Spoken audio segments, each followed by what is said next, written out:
Welcome to the Emergency Traffic Podcast. Hello and welcome back to the Emergency Traffic Podcast. We're here today for another Tailboard talk. Today, all four of us are here. Even Zach can join us. It's surprising. Our topic today is going to be more of a current events episode. We're going to talk about the roof rope rescue that happened in New York on November 5th, 2022, which today, as we're recording, is about 4 days ago, and probably evolve into more just generic high angle rescue kind of talk. So, how's everybody doing today, Paul? Hey, I'm good. Been busy doing my Nate stuff, and been blowing lots of snow because all the snow we've had, and just doing retired guy stuff, teaching ICS and those kind of things. Sounds fun. Yeah, Zach, about it. the busiest bachelor we all know. How's your life going? It's been busy as you know. I was just out hunting this morning and froze my butt off. Picked the coldest day so far of the year to go out hunting, -30. Love that.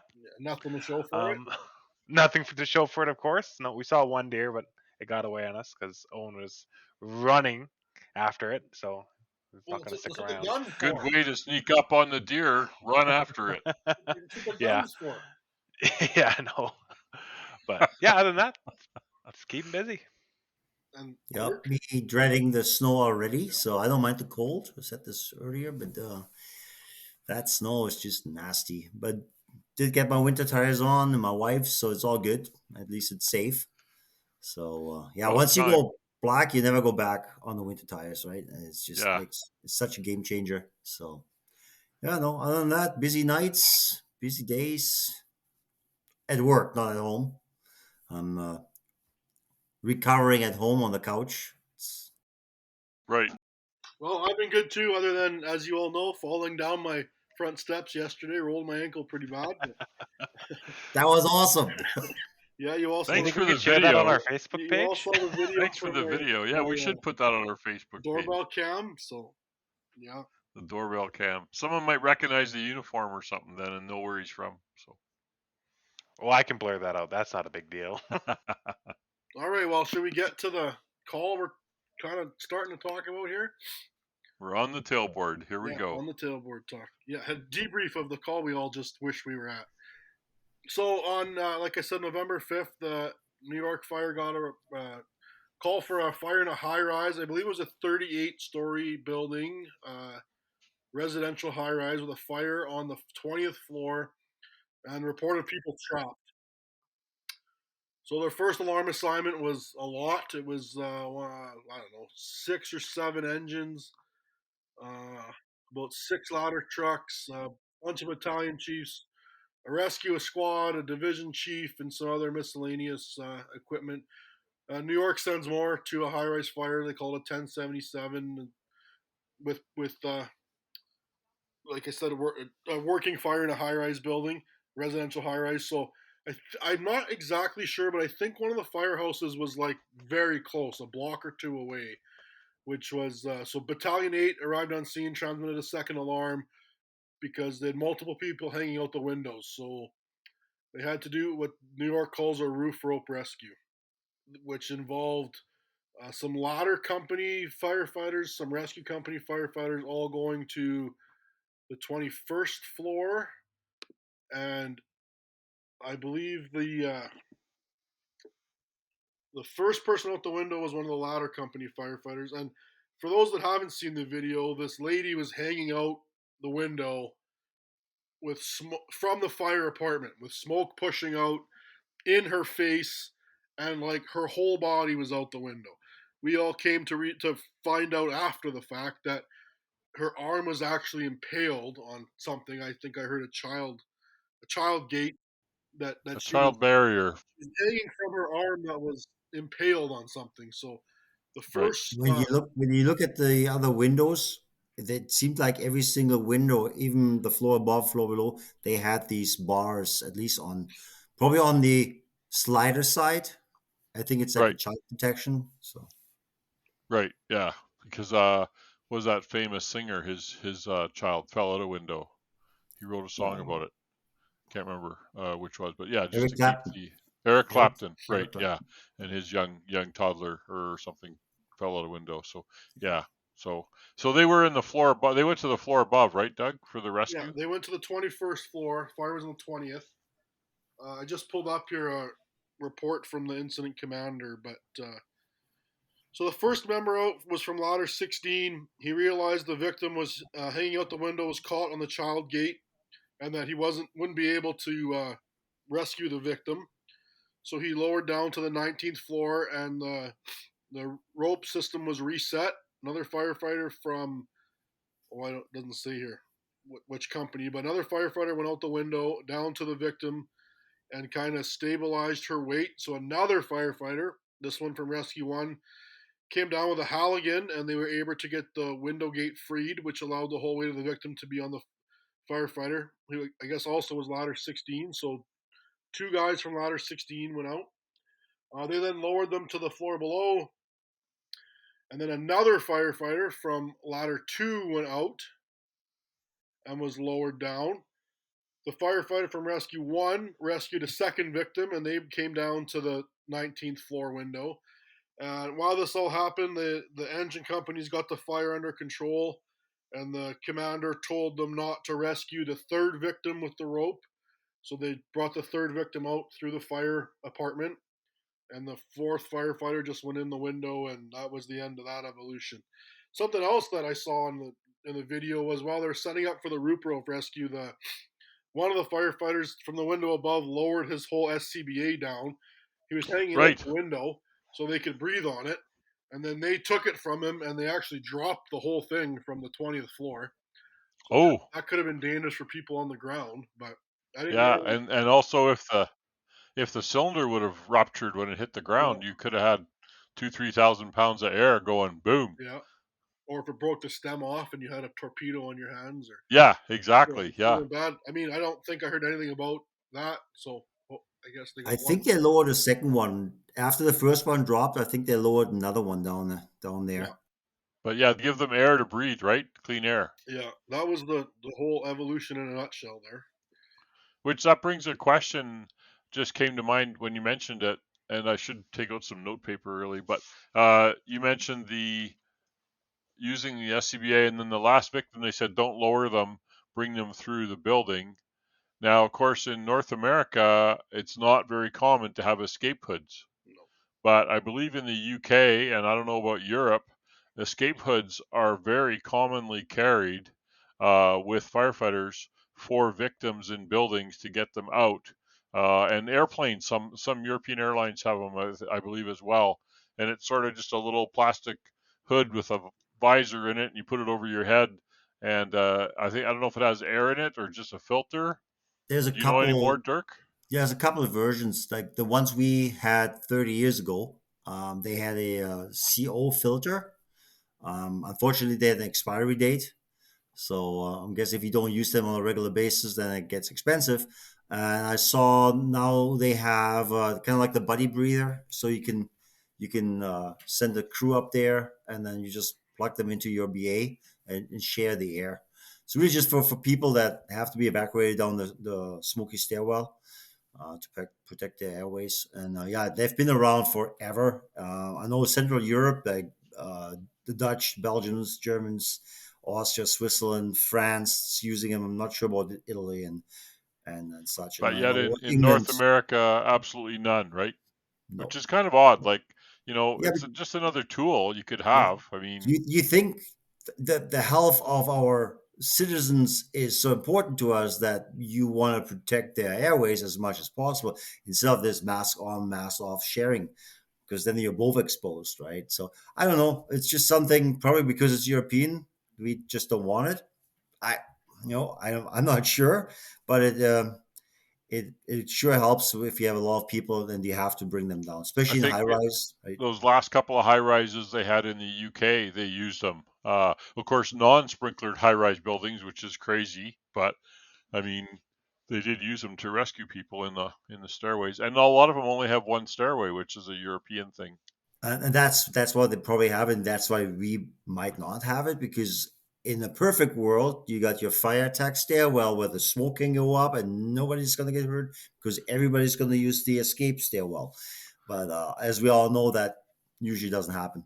Yeah, does So that actually work though? Like, I mean, I've never been to no. a high-rise fire, so I don't know. But how do you control not? I mean, if people are coming in and out of the stairway, I guess it's only the fire floor that the smoke is on. So if that door is closed and everybody else uses the stairway, I guess it's clear. Yeah, but if you fence your hose line and then the door is propped open if you don't have a Yeah. smoke curtain, which just starting to to establish itself as a good tool. But back to the rope rescue, I'm not sure if Doug knows about that because me as a TR guy, I want to know how they anchor it because I know the famous first top rope or roof rescue there was Rescue One, I think. Um, they used their bodies as the anchor, and then they went over the ledge, kind of like using the friction, and then they lowered the guy. On this one, I'm not sure. I heard they used the New York hook Not as uh, an anchor, you're saying as a repelling device. as an anchor. So they don't go over the ledge, though. They're staying inside if he's an anchor. Yeah. So the firefighter is the anchor. You're laying on the floor with the Right, rope going through a lowering device, right? right. And the other guy goes out. And then this one, Yeah, I you heard lay they down with used. your feet on the wall. Right, yeah. Yeah, yeah. It's just if you take on the patient, depending on the weight, that's a lot of that. That's kind of like a 2 to 1, and you're really relying on your critical angles and taking all that force out of it. But I heard on this one they used the New York hook in the doorway to have the extra anchor there, and they brought them back up because I know the first one you said the ladder 16 guy he went too far. So he was Right, below the victim, couldn't really help. I think he pulled her pants down, probably by accident. probably. Um, and then the next guy that came out, he went below and then came back up. So I'm just curious from a technical rescue point of view how they managed to get them back up. If they had a like a we call An, them jiggers, but an I think that's not the ascender, a Prusik, or an yeah the ascender. pre-built 5 to 1 or something like that. Yeah, My yeah. my guess is they used brute strength and just yanked on the rope and brought them up. I don't think they had a lot of time to do a lot of TR stuff. I think they just No, but in that case, they would have had enough time to set that. That thing is a quick setup, yeah, but and I don't think it was yeah, a lot you of probably if there's like 10 guys up there, they could yank it. But yanking somebody up sounds easy and looks easy on Chicago Fire. But if you ever try to pull a guy up hand over hand, it's super hard, especially when you have the friction. They actually had you could see this. They had the edge protection as well for the rope. So Like a coat or something, or the bag I think from the it's those rope, or sleeves. They have sleeves. Oh, sleeves they that had just wrap sleeves. around Okay, the yeah. goes on the rope. At least from the Yeah, video, it was kind of hard to see, but right. that was again, it was super interesting. And I don't know any other department except for some Asian departments that actually are set up for like a quick. That was my Um, next question: is how many departments do we know of that actually carry rescue ropes into a high-rise building? For a while, I was buying SCBA with the self-rescue rope on it, but the firefighters, I got huge pushback from everybody because they had this extra bag on the belt of the SCBA with, I don't know how long, 50 feet of Kevlar rope or something, just small single person rescue rope, but it was sort of a self rescue thing. I mean, how many departments are carrying ropes? Was that the M7 there I know that of we had? one. Well, I don't know. I bought some in Rocky Oh, okay. I was wondering if it was with in the the. rescue rope. Okay. yeah, for self rescue, I could see that like a bailout kit, but Yeah, to bailout kit is what they actually called it. bring a rope to lower a rescuer and get them off. That's kind of like what you practice in technical rescue for like your window washer scenario. But in a fire situation, I don't know any department that trains on that in North America besides New York. Um, I know, and we've all seen those kamikaze, kind of like the Japanese, Chinese. Then they come from a floor below for jumpers, and they just kind of karate kick them back into the apartment. Um, and we all laugh at them, but you know, So that's a good feedback thing. Well, if anybody knows of other departments in North America that carry purpose-built civilian rescue ropes to take into high rises with them to go down, do a rappel from whatever I guess it was a lower. It wasn't a rappel. They were lowered, but to go rescue civilians in a high rise, because I don't know of anybody either. Although New York did this years ago, there was a famous one. The guy I remember from the roof. What's the story? 1991. Do you know? That's the one Dirk talked about earlier, where they were on the roof and one guy went over one side and they rescued somebody, and it was all in the old school camcorder, and then they went back to the other side and rescued somebody else. It was Ray Ray McCormick, I McCormick. I mean, remember. now there are lots of Patty Brown, who lots of people have heard of his name from New York, and Yeah. Ray McCormick. Everybody knows if you're following anything fire department, and Hushhagen was there. I think one guy Paul Hushagen. was Yeah. Patty And Barr, Frederick? and Kevin Shea was the second guy. I Kevin think Shea. Patty Right? Barr and Kevin Shea were the two guys that went over the edge. But the Yeah. the big thing about that one is those ropes are supposed to be one-time use things, where you go do it once and the rope's out of service. You're supposed to be one time and then the rope goes out of service and gets inspected and blah blah blah. And they they had to pull the rope up and go do it again on the other side using the same rope. And now they had one less guy to be an anchor at the top because one guy went down already, so somebody else that was on the roof had to go down again. And I think it was 1991. There's videos all over YouTube and whatever. So I mean, it's proven that the risk is there, where an aerial device maybe can't reach because of access or too high or whatever, but yet to our knowledge, and we've got 4 firefighters in the room, does anybody else have these kits? We're thinking not. I mean, should we have these kits? Should we be trained to do this? I think training on it wouldn't be bad, but again, when we compare ourselves to New York has pre-assigned tasks. So as Doug said, rescue squads and ladders, they're training on this stuff, and it's like it's a last resort kind of situation. Um, I don't recall any fire here that would have required a top rope rescue. I don't remember people hanging out the window where we couldn't reach them with ground ladders or with an aerial device. There were a couple of hotel fires here, but I don't remember anybody hanging out the window where you like, shit, we can't get to them, right? So maybe there's no need. You hear of people hanging out the windows and doing all kinds of rescues and stuff at lots of fires, the high rises or not high rises but medium rises, And like New York trains on this constantly, and they've done. I mean, in my time of paying attention, they've done 4 or 5 of them. So, but I mean, one of the big things that I think is beneficial about the way New York operates is you're assigned to a specific company. Lots of the fire departments, you're assigned to a station, or if you're a volunteer, it's just like, I mean, not many volunteers are going to go to a high rise fire, but you could go to a 6-story building, maybe, whatever. Maybe you don't even have an aerial truck or whatever. Then you're on whatever truck you're on most of the time, right? Where New York, like, you're on a ladder. You can train on ladder disciplines. You can train every day on doing rope rescues and doing whatever. And when you move up, when you're in a squad or a rescue, like, you're always doing the same things, and you can always, and like Dirk said, you have pre-assigned tasks, right? The roof man carries the rope, and you go to the roof or you go to the floor above, whatever, and like, all day long, this could be what I'm doing. Where it's in your, to me, it's more in the front of your mind. You're playing through it in your head.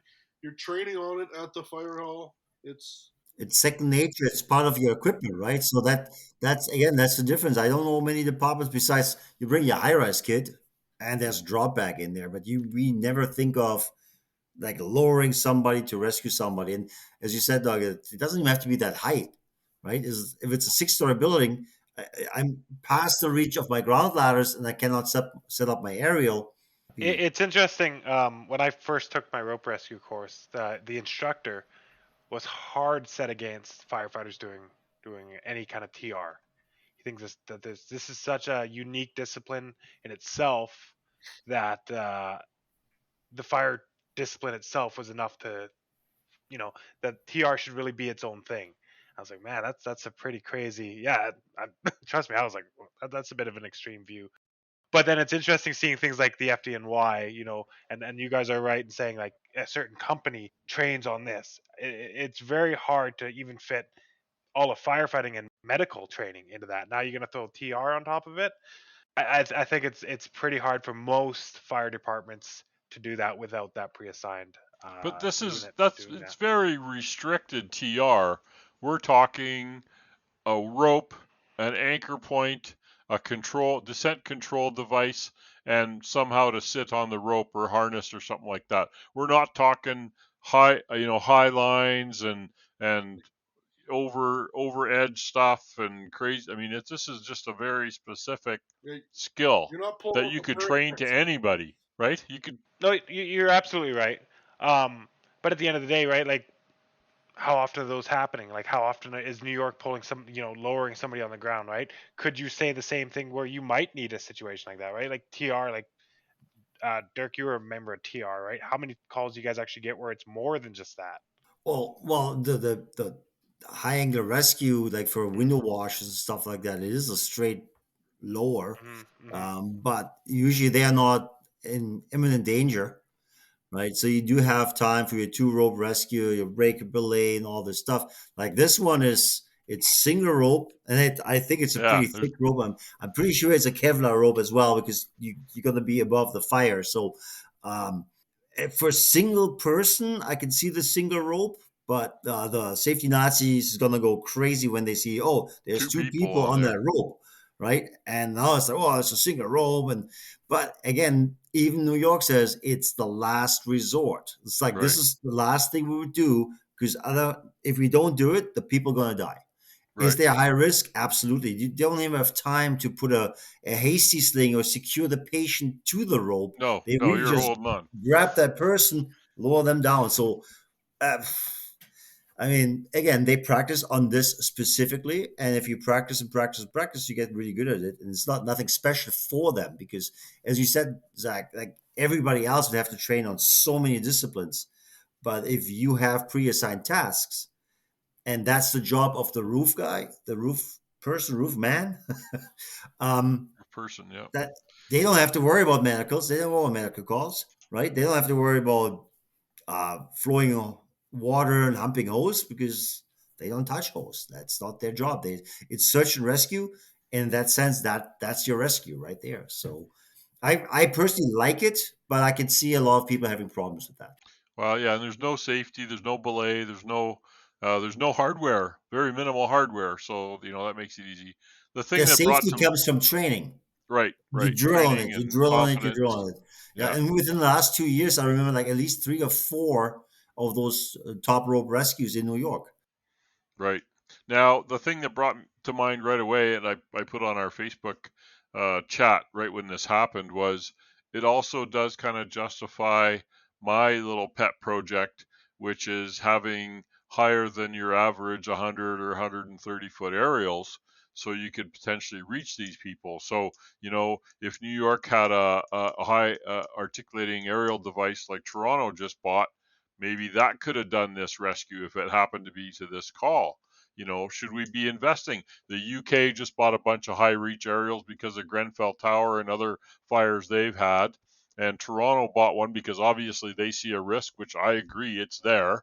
Shouldn't every big city that has a whole, hundreds of high rises have some high reach aerials? We talked about this on a tailboard a long time ago about high reach aerials. And I think this justifies it again that sort of apparatus, you shouldn't just be out of reach. The Yeah, but equipment is there. You can buy it.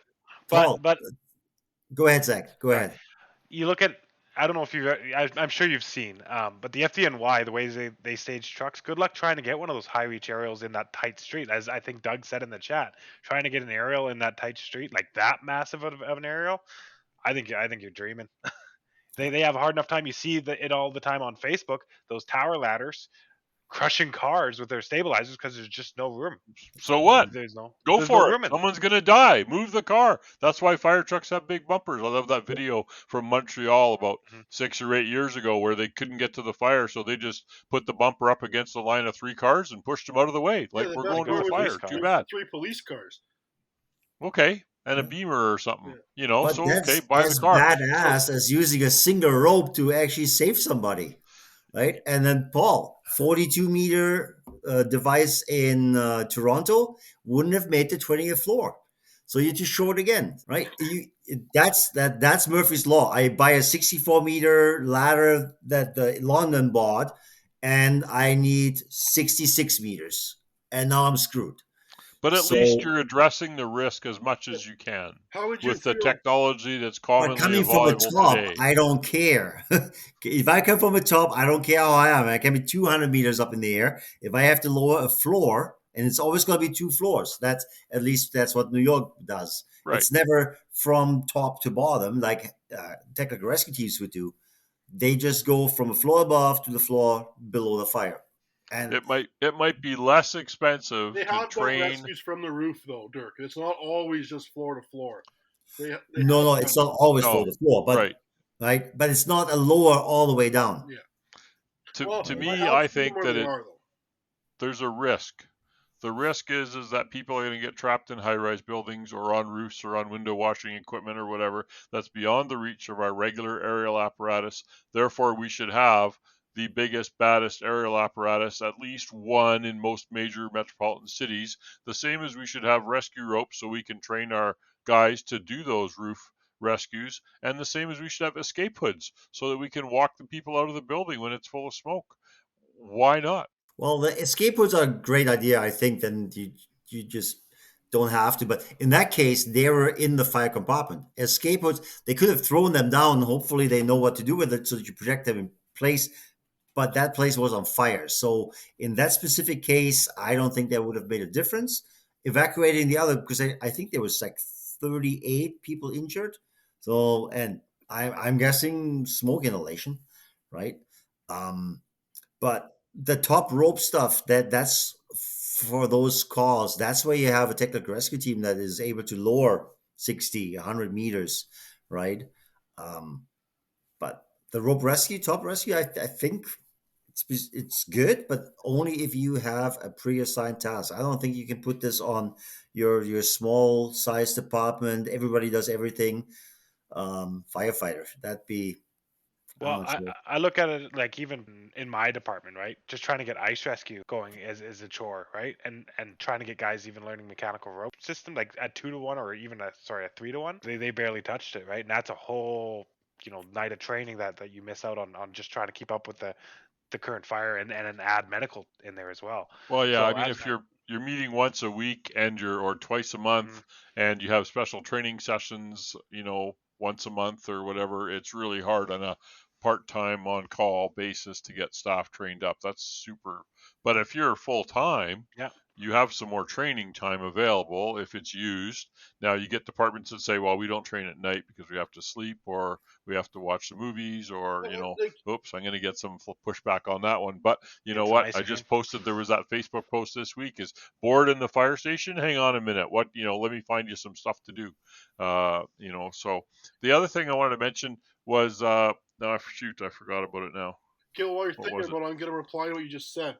Because, yes, and I'm not replying to what you think I'm replying to, but when you say that, oh, full time department, you got way more time to train, but you got to think like a small department that trains once or twice a week for a few hours, an individual firefighter on a full time department, when you think of shift work slash other fire hall duties slash calls slash they actually have to be at work and all the different disciplines they have to train on. They're not training on roof rope rescues every day all day. Like one day can be VX and one day can be scuba diving and one like it's not like they're doing one thing all the time, right? Especially New York City where they're training for everything and anything because they get anything and everything there. No, you have a point. I mean, there's only so many hours in a shift, right? Doug, correct me if I'm wrong, but I think New York has a set time of the day where every company is supposed to train. Yeah, I don't know if that's set by individual companies or set by the job or I don't know. I mean, because there's also building inspections and there's all kinds of stuff that happens and yeah, time to time there's watching the hockey game too.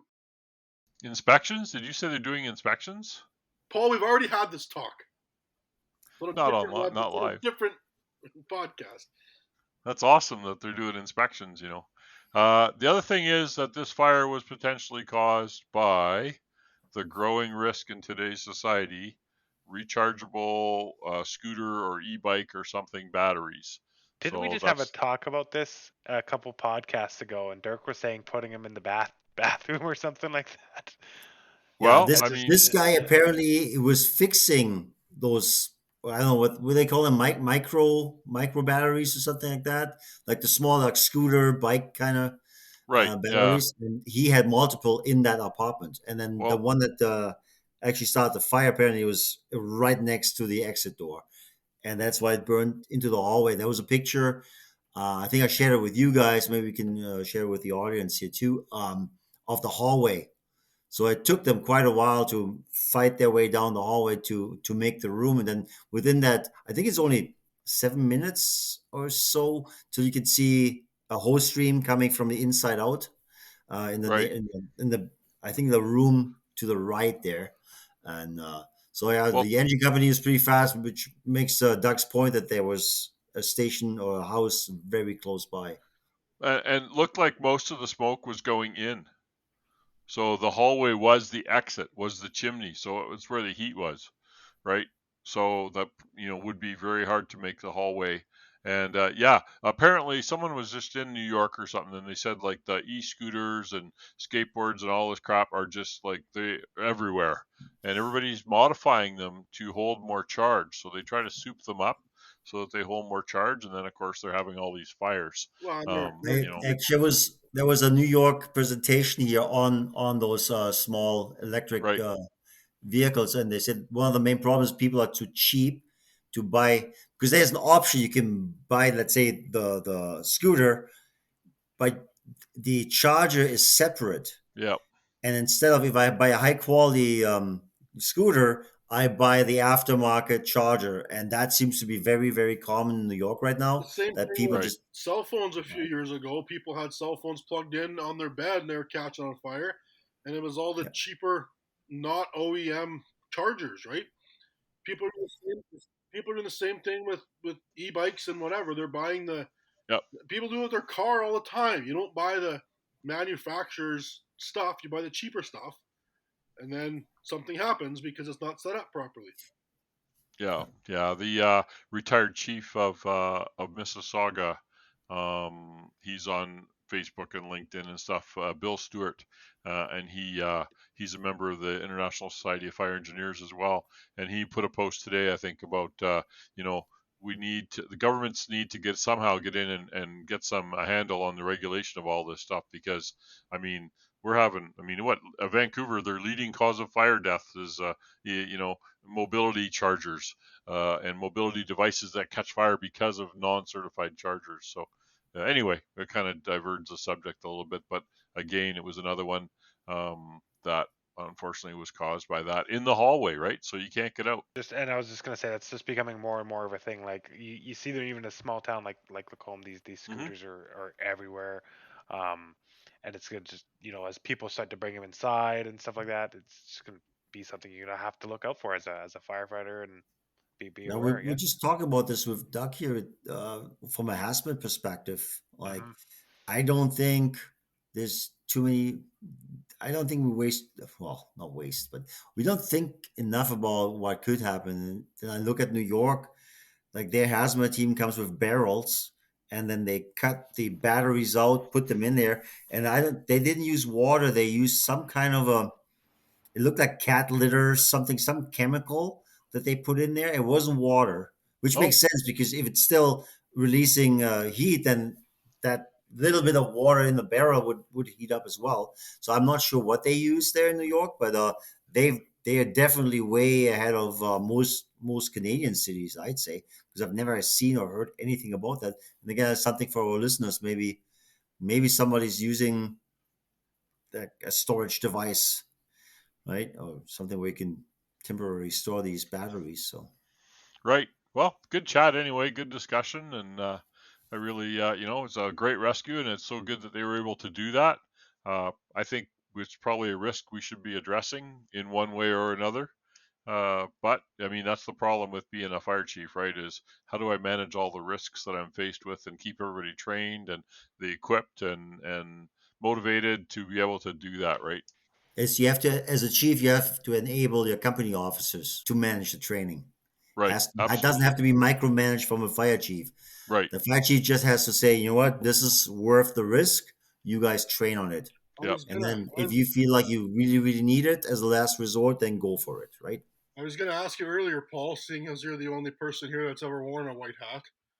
How would you feel as a chief on the sidewalk looking up 20 stories to one of your firefighters hanging out on a rope? That would be major anxiety.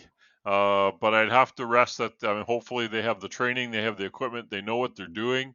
That's why we're there, is to save lives. Obviously, the person's alive and needs rescue. So it goes back to the Brunacini's saying of we'll risk a lot to save a lot, and obviously there was a viable risk there. So they did And the right thing, that but it would saying be that anxiety. saying that, Paul, and Doug and I talked about this earlier. They brought down two victims out of three, and the engine company declared the fire under control. And then the chief, not sure which one, but one of the chiefs said, "Don't bring the third person out the window. We'll bring them out through the hallway." And that's Right. where the fire that hood would come in handy. But at least the fire was put out. There was no risk to that patient, so they walked him or walked her out to the hallway. Well, they So already even there's risk management. they already Just ate a because lot the of first smoke. two worked well, right? In this case, these Sorry, people Doug. already ate a lot of smoke, so I don't think a hood would have made much difference. They were there for 10 minutes with Oh, smoke in their face, anyways. I think in North America, the mindset is let's just get them out of the smoke instead of let's get them in a hood and get them out. It's like let's just get them out and they're okay. good. Yeah, it was good talk, and I mean they did Good a great talk. job there. Yep. Yep. Way to go. Good training. Thanks everybody for participating in or listening into our tailboard talk, and hope you enjoy them. And if you have any feedback, thoughts, concerns about what we said or covered, please let us know. Reach out to us on email, emergencytrafficpodcast@gmail.com, or on our Twitter or Facebook feeds. Love to hear back from you. And keep listening. Thanks. Train like your life depends on it, because it does.